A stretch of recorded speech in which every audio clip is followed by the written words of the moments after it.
नमस्कार दोस्तों। आज की कहानी है एक मूर्तिकार और उसके बेटे की।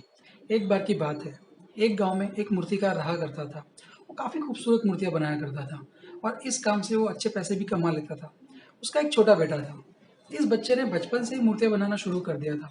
वो भी अच्छी मूर्ति बनाने लगा था और बाप भी अपने बेटे की मूर्ति को देखकर बड़ा खुश हुआ करता था।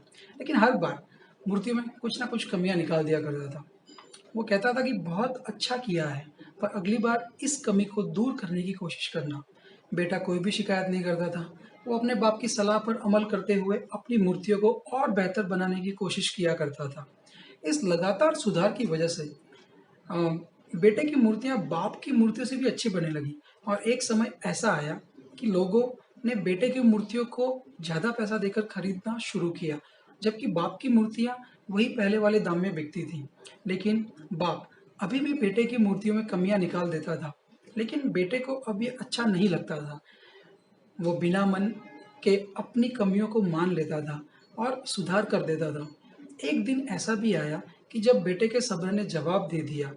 बाप जब कमियां निकाल रहा था, तब बेटा बोला, पिताजी, आप तो ऐसे कह रहे हो कि जैसे आप बहुत बड़े मूर्तिकार हैं। अगर आपकी मूर्तियां इतनी ही अच्छी होती और अगर आपको इतनी ही समझ होती, तो आपकी बनाई हुई मूर्तियां मेरी मूर्तियों से महंगी बिकती। मुझे नहीं लगता है कि मुझे आपकी सलाह की कोई ज़रूरत है। मेरी मूर्तियाँ तो परफेक्ट हैं। बाप ने बेटे की ये बात सुनी और उसे सलाह देना बंद कर दिया। उसकी मूर्तियों में कमियां निकालना भी बंद कर दिया। कुछ महीने तो लड़का बहुत खुश रहा। फिर उसने ध्यान दिया कि उसकी मूर्तियों के अब पहले जितने दाम नहीं मिल रहे हैं और लोग उसकी मूर्तियों को पहले जितना पसंद भी नहीं कर रहे हैं और उसकी मूर्तियों की मार्केट वैल्यू दिन ब दिन गिरने लगी है। शुरू में तो बेटे को कुछ समझ नहीं आया, लेकिन फिर वो अपने बाप के पास गया और उसने उस समस्या के बारे में बताया। बाप ने उसे बड़ी शांति से सुना, जैसे कि उसे पता था कि एक दिन ऐसा भी आएगा।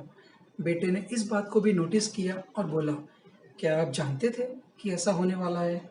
बाप बोला, हाँ, मैं जानता था कि ऐसा होने वाला है, क्योंकि अब से कई साल पहले मैं भी ऐसे हालात से टकराया था।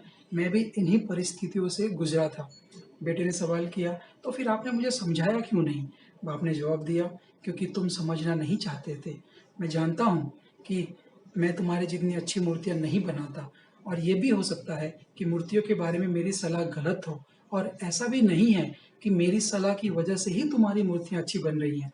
लेकिन जब मैं तुम्हारी मूर्तियों में कमियाँ दिखाया करता था, तब तुम अपनी बनाई हुई मूर्तियों से संतुष्ट नहीं होते थे और तुम खुद को और भी ज़्यादा बेहतर बनाने की कोशिश करते थे और वही बेहतर बनाने की कोशिश तुम्हारी कामयाबी का कारण था।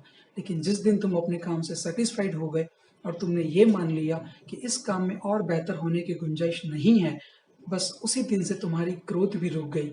लोग हमेशा तुमसे बेहतर की उम्मीद करते हैं और यही कारण है कि तुम्हारी मूर्तियों की तारीफ अब नहीं होती है और ना ही तुम्हें उनके जैसे पहले दाम मिलते हैं।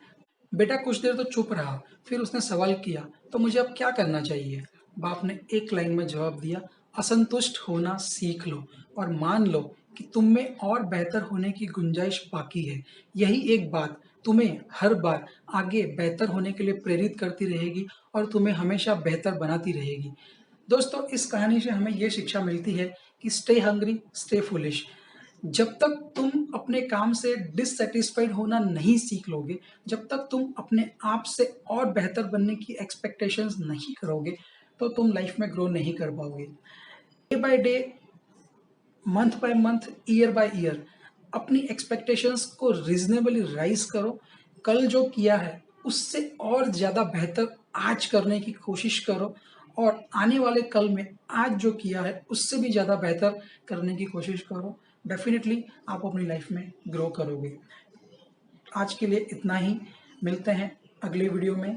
तब तक के लिए stay happy, stay blessed, enjoy your life, enjoy your day.